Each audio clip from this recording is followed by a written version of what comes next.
see you. So nice Welcome, to see welcome. you. Thank you Thank you for so joining much. us. I'm so glad you're here, joining us on the Alloy platform, talking about gastrointestinal health. For those who may not know you yet, I just want to quickly introduce you. Dr. Kumkum Patel is a board-certified gastroenterologist practicing in Orange County, California. She specializes in irritable bowel syndrome, swallowing disorders, pelvic floor disorders, and women's health. I find that conflation fascinating. In 2023, Dr. Patel opened her own concierge solo private gastroenterology and wellness practice with 3 offices in Orange County and telehealth available nationwide. Welcome again to the Alloy platform, Dr. Patel. I want to launch right into it so that we have Yes. time to field questions from people joining us. Lay the groundwork for us. How does perimenopause and menopause typically impact gut health? And what are the most common digestive issues women experience during this time? Absolutely. So, with perimenopause and menopause, as you've probably heard, we're having a decrease in our progesterone and estrogen levels. So, when these start to decrease, we end up seeing a change in our gut microbiome, which is the good and the bad bacteria that live in our gut.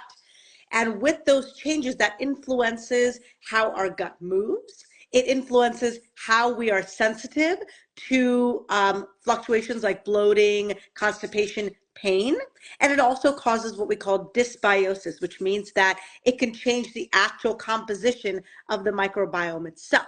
So because of those major changes that happen from a drop in those hormones, we can see that there's a major change in our symptoms. And the 3 most common symptoms that we see in people in perimenopause and menopause, and we usually chalk this up to getting older, is bloating, constipation, and IBS symptoms. And we can talk more about the actual physiology of how that works. So would you actually take us through that a little Yeah. bit? I'm particularly curious about IBS only because I think it's sort of blurry, not quite defined for everybody. A lot of people get the diagnosis, but if you would take us through each of those, that would be great. Yes, absolutely. So let's start with IBS since that's the one we're most interested in. So IBS is called a disorder of gut-brain interaction. The actual Rome Foundation that helps us define things actually called it a disorder of gut-brain interaction. And this happens because the gut microbiome has experienced some type of change. And there is something else that's going on from the brain. So the brain and the gut are intimately connected through what we call the vagus nerve. Okay. The nerves in our gut is called the enteric nervous system. That's called the second brain. And so the two intimately communicate with one another. And with IBS, because of a change in either the microbiome itself or there's increased amounts of stressors, that can change how the intestines move. You have more sensitivity, and that leads to irritable bowel syndrome. Now, in perimenopause and menopause, the reason why we experience more IBS is because you end up because you're losing your estrogen. You have estrogen receptors in your actual colon and intestinal cells. So if you have less estrogen binding to those colon cells, then what the actual estrogen is doing there is not able to happen. Wow. Which means that when the estrogen was initially helping it to kind of keep the intestinal cells more locked in, okay? So it's helping to maintain the intestinal barrier in the intestine. And so because it's trying to help us maintain the intestinal barrier, and now we're losing that estrogen, we are seeing that there's more what we call intestinal permeability. The street term for that is leaky gut, right? Yes. And so if you're getting more leaky gut, this is allowing for more what we call endotoxins, or more bacteria and toxins to get through those intestinal linings and get into the bloodstream.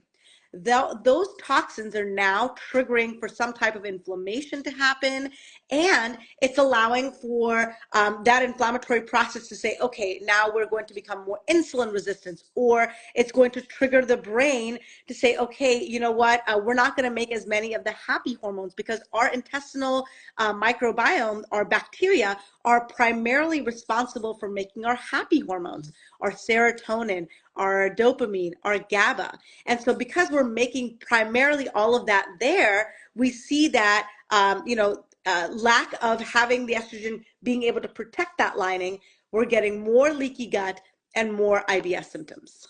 Okay, I have to stop you there. That is fascinating and the best description I've ever heard of leaky gut as it relates to women, hormones, estrogen. I had never heard all of that, and it was a fabulous explanation. Thank you. And also, might I add that, where Western medicine and, let's say, functional medicine sort of intersect, there's often a discord around the term leaky gut. So I appreciate you're saying the street term is leaky gut, but here's what's really happening, and here's where estrogen plays a role. Thank you so much. That's Yes. fantastic. Um, you mentioned the vagus nerve, and I was going to ask you a little later about the mind gut connection, but Yep. it's that critical that you mentioned it already. So Yes. would you get into that Yes, some? absolutely.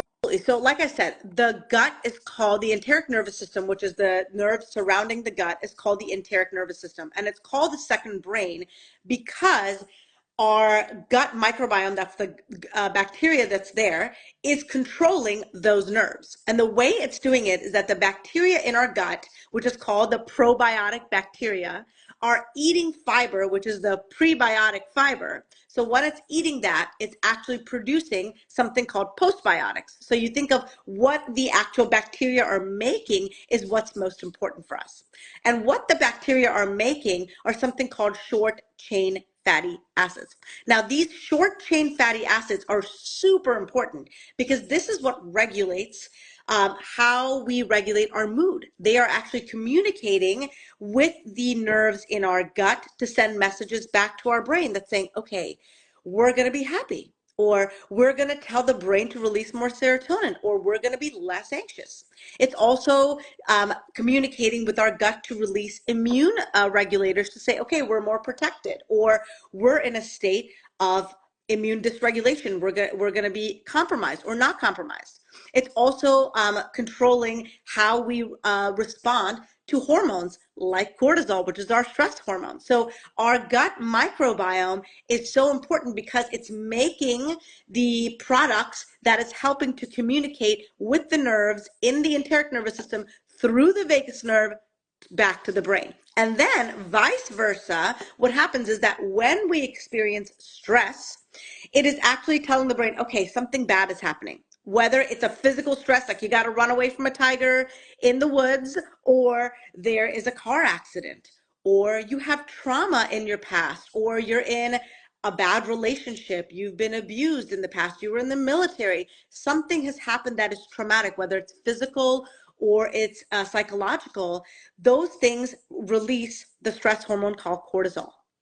And when you release cortisol and the brain is told that there is a stressor, that can actually modulate and by sending signals through the vagus nerve to say, okay, we are going to alter the way that the gut moves. We're going to alter perception, and we're going to influence what bacteria grows and what bacteria doesn't grow. And when you are in an active state of stress, the body goes into a low dose fight or flight. Okay. Even if you're not running away from a tiger in the woods, constantly being stressed or constantly being worried, the body goes, okay, well, we're either going to evacuate all of our contents, aka we're going to vomit everything out or poop everything out right before something happens, or we're just going to hold everything in, aka super amounts of constipation or bloating. Because in the active state of fight or flight, you can't be eating, peeing, or pooping. So either you empty it out before you got to fight, or you hold it in until the fight is done. Okay, so that's why one of those two responses is predominantly seen in people who've got really bad IBS because they're so stressed that their body is always just ready and prepared to be in fight or flight. Okay. you're, you're amazing. This is incredible. So informative. Thank you. All right. So just to hover there a little bit more, um, tell us what we can do sort of, and I know I'm gonna be asking you this several times Yeah. during this conversation, but as it pertains to the gut brain Hmm. connection, what can be done? Okay, Just so a couple of things. So Mhm.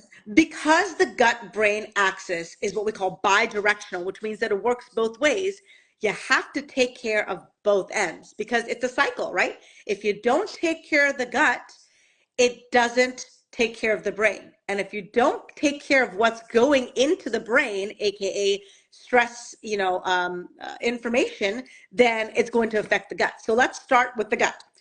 That's one of the easy ones because that is food. So the way you feed the gut is by feeding the bacteria that are there. And the way you're feeding the bacteria, which is the probiotic bacteria, is to feed it prebiotic fiber. Okay. There's two main types of fiber, soluble fiber and insoluble fiber. Think of soluble fibers as your easy to digest berries, oats, beans, fruits. When you think of eating a salad and you have cucumbers, those are easier types of veggies and fruits to chew. Those are your soluble fibers. And what they do, again, just like insoluble fiber, is that they feed the bacteria so that they can do their job in the future. The next thing you can do is have insoluble fiber, which is your rough veggies. You think about your asparagus, your kale, your broccolis, your whole grains. Eating those can help transit time get faster. So if you're experiencing bloating and constipation, by giving it the insoluble fiber, you can kind of speed things along. So by feeding your bacteria these fibers, you're allowing for it to make those short chain fatty acids, which can then regulate mood, it can regulate your immune system, it can regulate hormones. Now, on the other end, what you can do is learn how to identify and also control your stressors. So, like I said, because the brain is very perceptive, it's always trying to protect you. It says, okay, well, if we're going to have a stressor, whether it's a previous stressor, as in you've had trauma in your past and you are re-experiencing it, or you're thinking about it, or you're having nightmares, or you are experiencing something currently, you're dealing with a bad boss, or you're dealing with a difficult job, or physically every day you have to work in a factory and it's very stressful on the body. Your body's releasing cortisol. It's the same stress hormone every time, but your body's releasing it. So in order to reduce that, you have to be mindful and take breaks, right? Breaks and triggering the vagus nerve, it allows you to be in the rest and digest phase. Because if you're always in the go, go, go, fight or flight, your body never has a chance to shut down. So it's always trying to prepare you to be in fight or flight. So you got to control what's going in here, whether that's mindfulness, diaphragmatic breathing, which we can talk about in a little bit, or whether it's, getting therapy or, seeking medications to help to modulate that. fantastic. Thank you so much, Dr. Patel. You mentioned transit Yeah. time. This comes up a lot, makes me think certainly about constipation. How much is too much? How little is too little? How many times should we be going a day or over the course of a day? Could you unpack that Yeah. for us? Excuse me. Absolutely. So constipation is really defined not only by the number of bowel movements, but by the character. So normal bowel movements by our society has actually been defined by anywhere from once every 3 days up to 3 times a day. So that's considered normal, which is a huge Yeah, it's a big range. So range. even if you're pooping Monday, Wednesday, Friday, or you're pooping 3 times a day, Monday, Tuesday, Wednesday, Thursday, Friday, if that is normal for you and you feel completely empty after each time, then that's considered normal. Now, if each time you're pooping, it looks like rabbit pellets, you're still considered constipated. If Right. each time you're pooping, it looks like water, that's considered diarrhea. So it's not just the frequency, but the character of what the poops look like. And the gold Standard is a Snicker bar or a nice banana, okay, a firm banana. So I know I'm going to use a lot of food terms and I may ruin all kinds of No, no, chocolate no. for Actually, everybody. if someone says you take the embarrassment away, and so please get into it, whatever it is. So Okay. helpful. So, you want a smooth Snicker bar coming out or a firm banana coming out. Okay. So anything softer than that is going towards the diarrhea end. Anything harder than that, like an old Babe Ruth bar or, clumps of Milk Duds, that is, considered constipation. So you want for there to be good coming out, whatever's normal for you, anywhere from 3 times a day or once every 3 days is normal.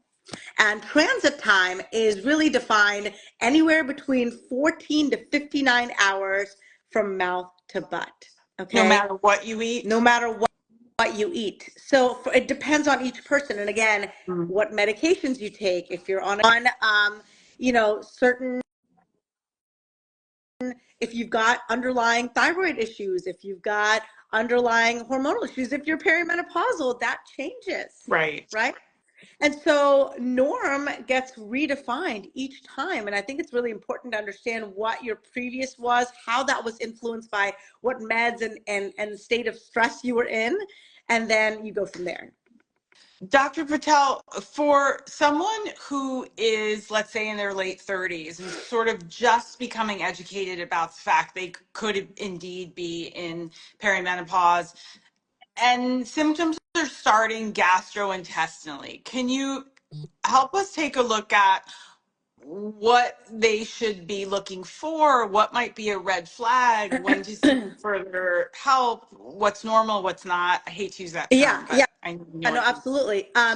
Everything is very interrelated. So, feeling, increased amounts of weight gain in your central abdomen, feeling more IBS symptoms in the sense that you're having more bloating, more constipation, or even more diarrhea. Some people have a stress response where their bowels are having to evacuate. So if you've had a change in your bowel habits, and this is happening more around your later 30s, and it can correlate to your menstrual cycle, or it doesn't have to. But know that because of a change in your hormones and a slow decline, and it gets more rapid as we get older, that these changes are happening. So sometimes you may just experience the GI symptoms, the bloating, the constipation, the IBS, or this IBS may present as more anxiety because the gut-brain axis is changing. And so you're not making as much of the happy hormones, or you're losing some of the key bacteria in our gut, like lactobacillus and bifidobacterium. And if those strains of bacteria are lost because you're not having as much estrogen, then you are having more senses of anxiety, more depression, more mood swings. And then obviously each cycle every 28 days is a fluctuation of your hormones itself. So not only is it an overall decline that's slow, but it's a decline with doop, doop, doop Oof. each month, right? So it's micro fluctuations within an overall downtrend of the hormones. So you're dealing with two overall major changes in your hormones itself, and that's contributing to what's happening. And if in your 30s the first thing you noticed was more bloating, more central, weight changes, harder for you to lose weight, poorer sleep, all of those things can be attributed to a change in your gut microbiome. So start making those mini changes in your gut health now, right? Start making the 7 to 9 hours of sleep now, because that can help the good bacteria in your gut to start proliferating. Okay. Start eating more fiber now so you can start feeding that good bacteria in your gut to be there. Start hormone replacement therapy if need be, but start those things now, so that you can start combating the changes as they're happening. Fantastic. Thank you. Um, what role does hydration play in good gut health? Ooh, a lot, a lot. So obviously, we talk about, fiber being one of those big things that you want to do to maintain transit. So movement of the poop through, you want it to also help not absorb as much sugars. But the big thing is you have to get, if you want to soften your poop, you want to also make sure you're having enough water, right? So water is key for breaking down fats. Water is key for absorption in the colon itself.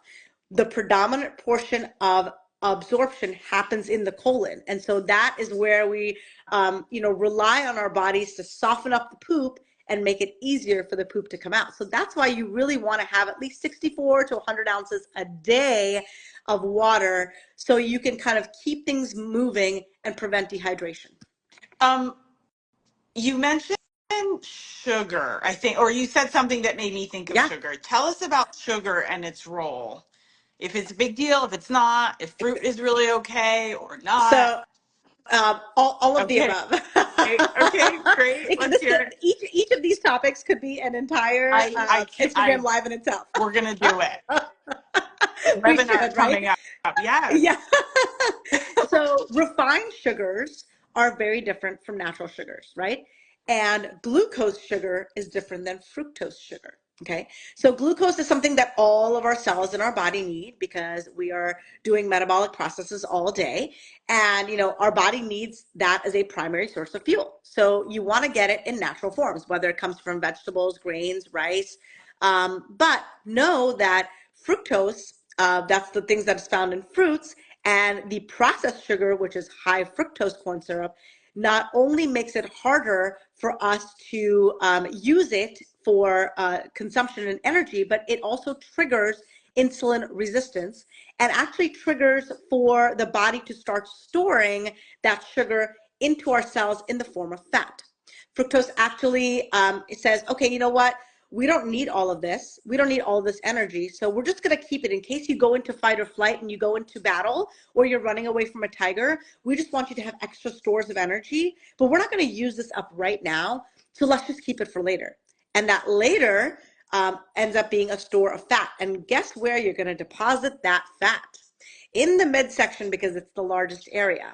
And a lot of people even experience fatty liver disease because it's one of the largest organs in our GI tract. So it ends up being stored not only in our visceral section, but in our liver itself.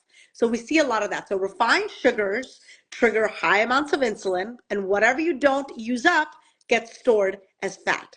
Not only that, refined sugars, high sugar intakes promotes the growth of the harmful bacteria in our gut.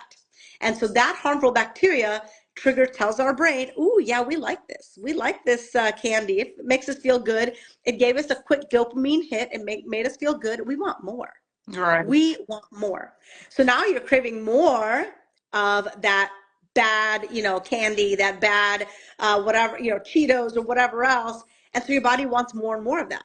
And so you end up becoming addicted, and that can lead to insulin resistance, obesity, all those things, because that bad bacteria is actually controlling your cravings. So more sugar, more bad bacteria, more craving for more sugar, and more junky processed foods. A miserable It's a vicious cycle. Yes, it is cycle. Indeed. Dr. Patel, I want to pause my questions for a minute and turn to questions that are coming in. Someone asks, what do you recommend for chronic constipation after menopause? Eating 20 to 25 grams of fiber, 100 to 120 ounces of water. She's also on HRT. Can you speak to that? Yeah, so the actual recommendations for fiber is at least 25 to 30 grams of fiber a day for women and up to 38 grams of fiber a day for men. So, but men are not going into perimenopause, so let's talk about women. So 25 to 30 grams, okay? And make sure you can adjust that for soluble and insoluble. Now, if you're on the constipated side, you want to increase your rough veggies or your insoluble fiber so that you're helping that transit along, okay? Remind us, insoluble fiber. So think about your rough veggies. Great. Yeah. Your rough veggies, your bran, your whole grains, your legumes, things like that. Okay. You want to increase that. Your water is good. HRT is going to help replenish that estrogen that you are losing, and by replenishing that estrogen, now you're also allowing, so estrogen not only modulates the gut bacteria, but also modulates motility of the colon itself. So by giving back the thing that was now slowing it down, you're helping speed it back up. So, estrogen does help with contractility. And so by replenishing it, you're helping to speed it back up.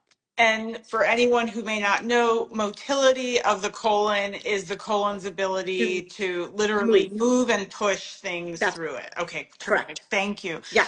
Someone asks, thoughts on yogurt, kimchi, kombucha. Is it actually necessary daily? I love that. Yes, and yes. So we want to be able to get probiotic foods because sometimes we don't have all the good amounts of lactobacillus, bifidobacterium, good healthy bacteria in our gut. And so we need to replenish them by eating foods that contain probiotic bacteria. So things like yogurt, kefir, kimchi, sauerkraut, miso, those are foods that contain probiotic bacteria. So by eating those foods, we are replenishing the diversity of the microbiome in our gut. And this is helping to maintain that healthy microbiome.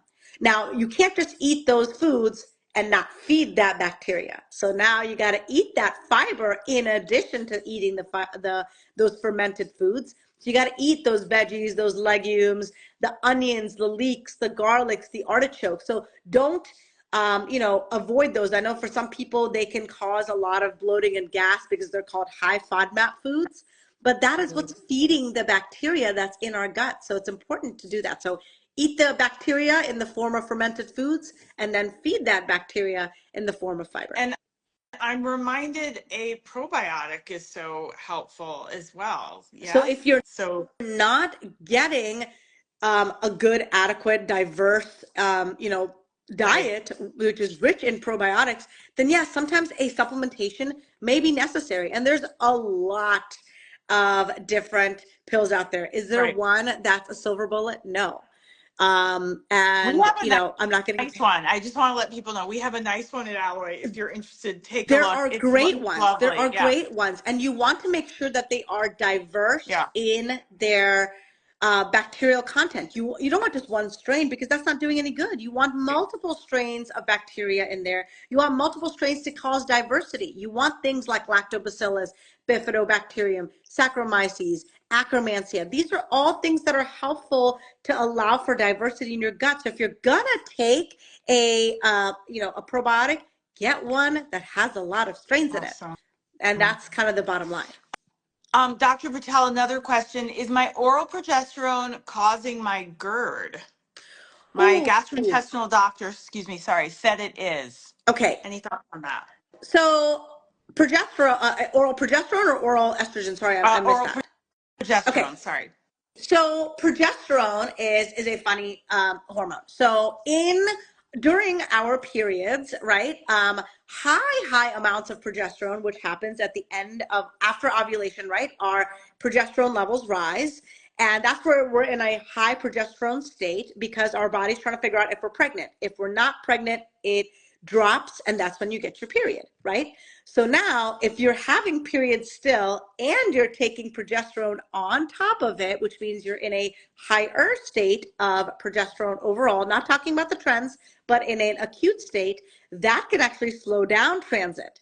So now if you're slowing down emptying from your stomach or transit out of your stomach, it can contribute to reflux. And is that what GERD is? I should have asked you to define what is GERD. That is another upper GI motility issue. So let's talk. We can talk quickly about GERD. GERD is gastrointestinal reflux disease, and the three primary reasons for GERD are that you're either having too many relaxations of the muscles in the bottom of your food pipe, allowing for reflux of acid to come up from the stomach into the food pipe, or you're not clearing the acid that is coming into your food pipe back down into your stomach, or you're hypersensitive to the normal amount of acid that's in your esophagus. Right. So this is another full lecture. But the basic premise is in times of high progesterone, like the closer to the end of your period, or even pregnancy, where you're in a full-on high progesterone trait, right? You're trying to maintain gestation That's why the word progesterone exists, right? Progesterone is maintaining gestation or pregnancy. And so you're in a high progesterone state. And because high amounts of progesterone actually slows down emptying of all parts of your intestinal tract, it's not clearing out that acid. So yes, you can have more acid reflux, but it may not be the only reason you're having acid reflux. And feel free to make an appointment with me or your local gastroenterologist if this is what is happening. Thank you. Dr. Patel, I know we only have you for a couple of more minutes. You touched on this a little, but I just want to give you a little more time to amplify it. Any warning signs or symptoms related to gut health that women should be aware of, not ignore, discuss with their doctor during perimenopause and menopause? Absolutely. So even, we can't chalk up everything to our hormone changes. Obviously, there are changes in our hormones that is contributing to IBS. But if you're having, sudden onset constipation that is just not improving, no matter how much fiber you take, no matter how much HRT you're going into, please speak to your physician or ask for a referral to a gastroenterologist, because sometimes it could be an anatomical issue. If you have a colon cancer, if you have a stricture or a narrowing in the lining of your colon, if there is an obstruction, you may have something called pelvic floor dysfunction where the muscles are no longer coordinating the same way. So no matter how much you're pushing, it's not relaxing enough to let the poop out. So there's a variety of things that could be happening besides the fact that you've gone into perimenopause. So ask for a gastroenterologist, speak to me, or speak to someone who can guide you to the right person so that you can figure out why these changes are happening. Don't dismiss them. And don't just don't just take the dismissal from your doctor and be like, oh yeah, it's just, this is you getting older, or this is just you entering perimenopause. Yes, it could be, but it could be something more serious like colon cancer or rectal cancer or pelvic floor dysfunction. So please have that checked.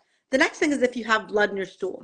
If you are constipated and you happen to be straining more, yes, you're developing more hemorrhoids, right? That's more pressure in the rectum causing hemorrhoids to form. And yes, they can bleed from time to time. But what if it's not a hemorrhoid? What if it's colon cancer? Right. What if it's rectal cancer? More and more young people are now being found to have colon cancer in the last decade than ever before. So if that is happening, get a colonoscopy. Please. You will never be sorry that you got the colonoscopy, but you will be sorry that you got colon cancer. I promise you. Yeah. And I can say this for a fact because I have diagnosed people in their late 30s with colon cancer and who came into me for constipation and some bleeding on wiping. So again, like I said, you'll never be sorry you did the colonoscopy. Yes, it sucks. No one likes it. No one likes prepping for a colonoscopy. The only person who enjoys the colonoscopy is me because I'm doing them. Not because I'm getting them, because I'm performing them. In the scheme of things, it is so minor. It is so minor, and like there's even that meme that happens during colon cancer awareness month. What's worse than a colonoscopy? Colon cancer. Said every colon cancer patient ever. Yeah. The end. Sure. So get it. Dr. Patel, we talked pelvic floor dysfunction, stress mitigation, hormones, fiber, gut microbiome, stress, sugar. We got in a lot in a half an hour. Is there anything, finally, a few things that you would want to leave us with besides emphatically getting a colonoscopy? Let us know. So obviously fiber, physical activity. Yes. So physical activity. Thank you for bringing that up. Yes, it was one of my questions. I totally omitted. Yeah, no, thank you. Always.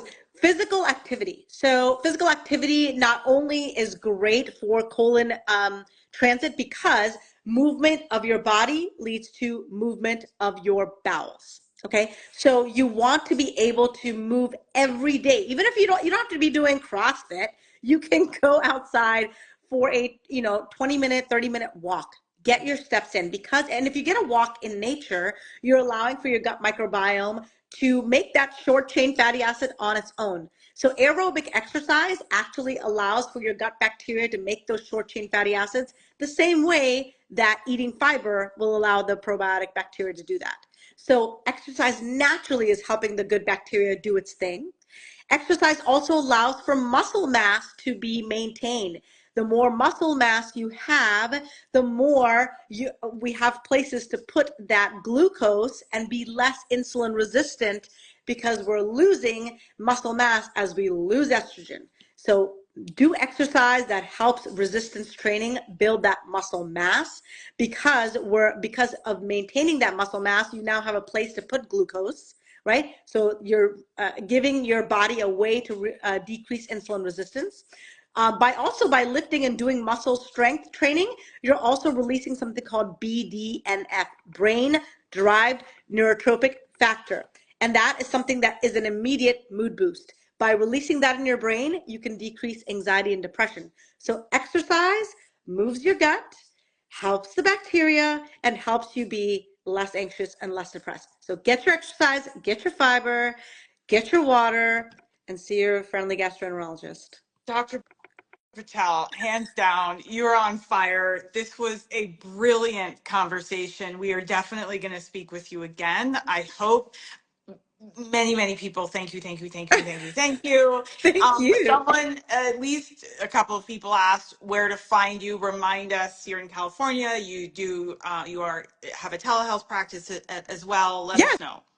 Absolutely. So if you're in the state of California, I'm happy to see you in person in Southern California, or telehealth anywhere in the nation. If you live outside of the state of California, I'm available via Zoom. If you go to my website, kumkumpatelmd.com, or if you follow me on Instagram, I have my links in my bio. Feel free to make an appointment. If you live outside of California, it would be an educational visit. If you live inside of California, you can get a regular visit, and I take insurance, and we have concierge packages. So please, please, please, if you need a second opinion because you're not getting the answers you need, I am happy to see you, and we'll go from there. Absolutely amazing. There are so many people so excited to have listened to this conversation. Thank you so very much, Dr. Patel. This will be on Alloy's feed. It will be on my feed. Should Dr. Patel accept the collaboration, it'll be on her feed. So Absolutely. please look for us. And I will be reaching out to her. Everybody, wait for it. I will be reaching out to her. We will schedule a webinar, which will be a much longer, in-depth conversation that you can register for. So I hope Absolutely. I soon. look forward to it. Thank you Can't so wait. much Thank for having me you today. This so was a much, pleasure. Dr. Patel. Be well. Thank Thank you. you. Cheers. Bye, everyone. Thanks Bye-bye. for coming.